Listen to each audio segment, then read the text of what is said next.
Salut tout le monde, j'espère que vous allez tous très bien aujourd'hui. Je suis de retour ce matin en fait pour vous présenter une vidéo comment je frise mes cheveux. Depuis que mes cheveux sont plus courts, dans le fond j'ai adapté un petit peu ma routine pour me friser les cheveux, donc j'ai décidé de filmer une nouvelle vidéo pour vous montrer comment je fais. Je sais que c'est pas... J'utilise pas des techniques qui sont hors de l'ordinaire, j'utilise pas des méthodes que vous avez jamais vues, mais si je peux vous apprendre quelques trucs, quelques conseils que vous savez pas, ben ça va avoir été utile. Donc c'est ça, je vais vous montrer comment je frise mes cheveux. Et aussi un autre changement, j'ai changé mon décor, qui était plus hiver pour un décor de printemps-été. Je vais s'acheter un beau petit vase du Dollarama avec de la petite corde dessus. Et un bouquet de fleurs, dans le fond, c'est des tulipes blanches et des petites fleurs vertes que j'ai acheté au Michaels. Donc je suis vraiment contente de mon petit décor de printemps. Ça c'est le premier, dans le fond c'est un changement que j'ai fait, j'ai acheté la semaine passée. Donc j'espère que vous avez aimé mon nouveau background. Et sinon on s'en va voir la vidéo. Donc maintenant on est rendu à l'étape tout de suite après le lavage. Dans le fond j'ai lavé mes cheveux, c'est ça, ce matin. Et je les ai séchés au séchoir. Moi je fais toujours ça, j'aime pas ça les laisser sécher à l'air naturellement. Je sais que c'est mieux pour les cheveux à cause de la chaleur, c'est pas bon. Mais le résultat est jamais optimal et ça donne jamais la texture de cheveux que j'aime quand je les laisse sécher à l'air. Mes cheveux sont toujours plus grichou, j'ai plus de difficulté avec, fait que j'aime mieux les sécher, comme ça je pars avec une base égale si je peux dire.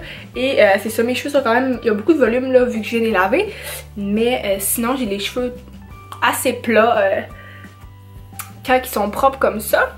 Donc moi ce que je fais dans le fond, oups, collier dans le chemin, donc je vais venir séparer mes cheveux juste en haut des oreilles comme ça,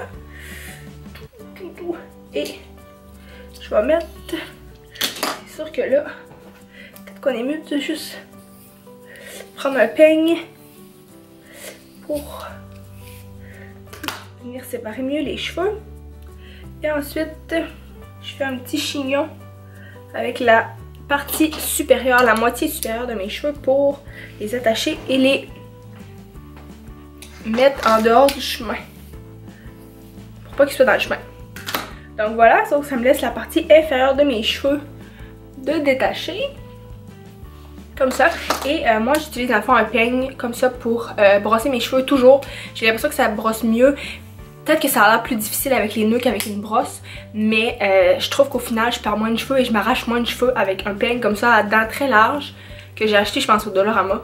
Au lieu de prendre une brosse, je trouve ça plus facile. Donc c'est ça, une fois que mes cheveux sont séparés en moitié comme ça, je fais juste 2 étages. Dans le fond, ça dépend, 2 étages. Celle-là, je vais la séparer un peu, mais au final, c'est quand même juste 2 grosses étages. Je l'ai déjà fait tantôt, mais normalement, rendu à cette étape-ci, je vais mettre du protecteur thermal dans mes cheveux. Moi, celui que j'utilise, il s'appelle, mon dieu, Abril et Nature Kératine. Je l'achète au Eleganza, c'est la bouteille orange comme ça, il sent très bon. Et je l'aime beaucoup, il est pas collant, il rend pas tes cheveux une texture bizarre. Donc je mets du protecteur thermal partout sur la section du bas. Je la frise, ensuite je vais défaire celle-là du haut, je mets le protecteur dessus. Comme j'ai dit, là, je l'ai déjà mis tantôt avant, mais normalement je fais ça. Pour bien protéger mes cheveux de la chaleur quand on utilise des fards plats, des fards à friser et aussi des séchoirs. Lorsque je me lave les cheveux et que je les sèche, je mets du protecteur thermal aussi avant de les sécher au séchoir. Donc ça aide... c'est sûr à protéger de la chaleur et c'est quelque chose que je faisais pas avant. Donc depuis que je commence à faire ça, je trouve que c'est vraiment mieux. On dirait que tu as l'impression que tu protèges plus tes cheveux le plus possible. Donc on met les chances de l'autre côté pour avoir les cheveux les moins brisés par la chaleur. Donc voilà. Et mon fer, en fait, le fer que j'utilise, c'est un vieux fer. C'est un Conair que j'ai acheté au Walmart il y a au moins 5 ans. Ça fait une éternité que j'ai ce fer là. C'est le U-Curl rouge, le fer en cône comme ça, pas de manche. Il va très bien. Depuis toutes ces années, il a toujours très bien fonctionné, donc je le prends encore. Peut-être que par contre, depuis que j'ai les cheveux plus courts, je vais m'en acheter un nouveau, un petit peu plus gros, quand que je veux des vagues plus ondulées et moins des petites boucles serrées. Donc peut-être que je vais changer, mais pour le moment, celui-là va extrêmement bien. C'est sûr que je vais le garder quand même parce qu'il est très pratique. Ok, donc maintenant on va commencer. Je fais pas un nombre précis de couette, si je peux dire. Honnêtement, je prends des grosses sections quand même puisque j'ai les cheveux assez minces.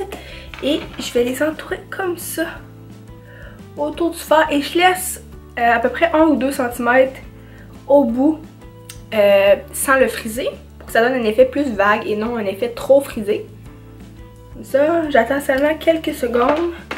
Et je tiens la couette comme ça dans mes mains, encore là, juste quelques secondes pour qu'elle refroidisse. Ça permet aux couettes, dans le fond, aux curls, à la couette frisée, de rester bien plus longtemps et de tenir plus que juste 2 heures par exemple. Donc voilà, ça donne vraiment une grosse vague très lousse. Oups, j'ai pris une couette trop sur le côté. Conseil, commencez par les couettes du fond, ce que j'ai pas fait, j'aurais dû. Commencer par les couettes plus dans le fond, ça va être beaucoup plus facile. Donc on en prend une autre, cette fois plus derrière. Et on refait la même chose, je fais juste tourner autour et je laisse le bout, les 2 derniers centimètres en dehors du fer. C'est sûr que là j'ai les cheveux très courts donc je fais pas beaucoup de tours autour du fer, mais ça donne l'effet désiré, quelques petites vagues. Donc voilà. Oups. Mon dieu que c'est compliqué. J'aurais dû commencer par la bonne place. Ok. Donc ici, c'est sûr que vous pouvez aussi, si vous voulez, alterner les couettes. Celle vers l'intérieur, je trouve ça toujours plus difficile. Je sais pas pourquoi. Mais c'est sûr que ça va mieux que quand on alterne les couettes comme ça. Une, dans le fond, qu'on frise vers son visage et une qu'on frise à l'extérieur de son visage. Dans le fond, une qu'on frise vers l'extérieur et une qu'on frise vers l'intérieur. C'est sûr qu'en faisant une rotation comme ça, ça évite d'avoir toutes les couettes du même sens. Et ce qui se produit quand on a les couettes toutes du même sens, c'est que ça va faire que quand on a les cheveux minces, surtout comme moi, toutes les couettes vont devenir en une seule grosse couette. Je suis sûre que ça vous est déjà arrivé d'avoir les cheveux tout frisés, mais qu'à la fin de la journée, ils devenaient juste une grosse couette et un gros boudin. C'est moins optimal, donc en faisant une couette de chaque côté comme ça, ça va éviter ça. Donc c'est ça. Je continue. Derrière, c'est sûr que c'est pas l'idéal, mais les couettes du dessous et le derrière, honnêtement, c'est pas les couettes qu'on va voir le plus, donc c'est moins grave s'ils sont pas parfaites et qu'ils sont juste messy.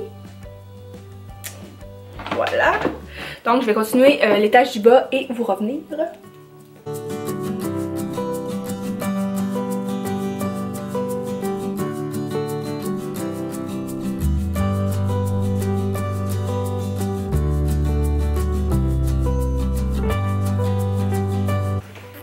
Donc voilà, j'ai fini l'étage du bas. Tantôt à la fin de tout, dans le fond, quand je vais avoir totalement fini de friser ma tête, je vais passer mes doigts dans les couettes dans les boucles pour les lousser un petit peu. Mais là pour le moment, on va attendre comme ça qu'ils refroidissent, donc ça va moins les défaire. Ensuite, on peut détacher l'étage du dessus. Moi, ce que je fais, je détache le côté et l'autre côté, mais pas la partie du dessus et la section du derrière. Donc on va refaire un autre petit chignon pour tenir ça.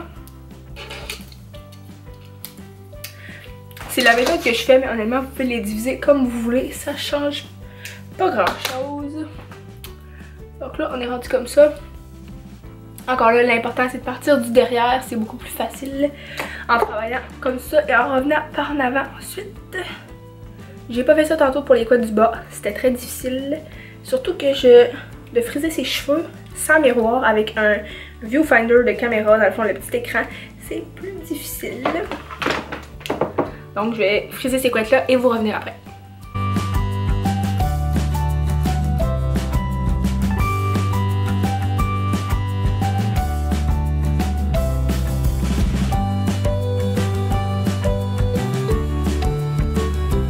Donc encore une fois, on ne défait pas les boucles tout de suite, on attend vraiment à la fin. Là, je défais la dernière étage, qui est à dire les couettes, dans le fond, les 2 sections vraiment sur le dessus. Et la section du derrière. Tiens. Donc, je vais avoir l'air ridicule, mais dans le fond, ce que je fais, c'est que la section du derrière, je la sépare en 2 et je mets la moitié dans le milieu. Donc j'ai l'air un petit peu ridicule, mais c'est le moyen que j'ai trouvé pour pas mélanger mes sections.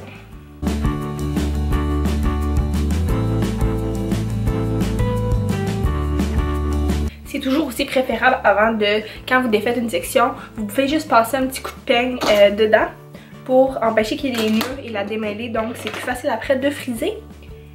Et aussi les couettes du dessus, comme ça les dernières, on fait attention pour bien les friser, pour qu'elles soient plus belles que les autres, puisque c'est celles-là qu'on va voir le plus, évidemment.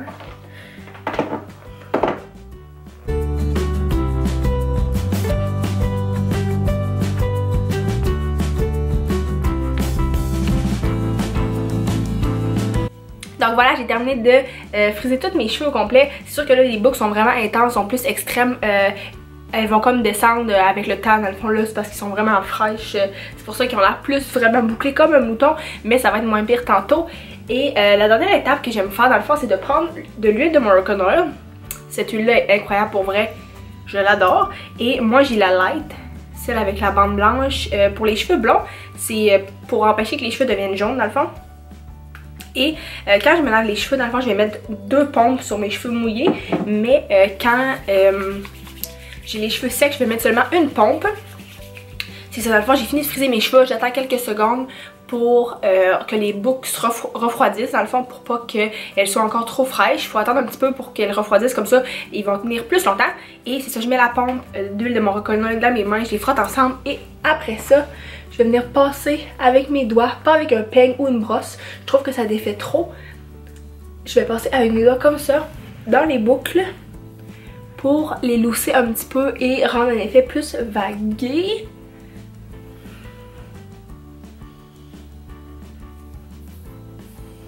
L'huile de Moroccan Oil, ça a tellement de bienfaits pour les cheveux, ça nourrit, ça répare, ça lustre. Honnêtement, c'est incroyable et c'est en vente au Sephora ou dans des bons salons de coiffure. Donc voilà. Donc c'était ma vidéo pour vous montrer comment je frise mes nouveaux cheveux qui sont plus courts, plus coupés carrés. Donc j'espère que vous avez aimé, que vous avez appris quelques trucs. Encore là, je sais que c'est pas la recette miracle, que j'utilise des techniques très de base, mais moi c'est comme ça que je réussis à atteindre les résultats, dans le fond les boucles que j'aime le plus porter. Donc c'est ça, j'espère que vous avez aimé la vidéo. S'il vous plaît, thumbs up, abonnez-vous à ma chaîne, ça me fait très plaisir. Sinon vous pouvez aller sur mon Instagram, c'est mon nom, c'est Roxane Beaulieu et je publie des photos très régulièrement. Donc c'est ça, sur ça je vais vous souhaiter tous une très bonne journée. Bye bye.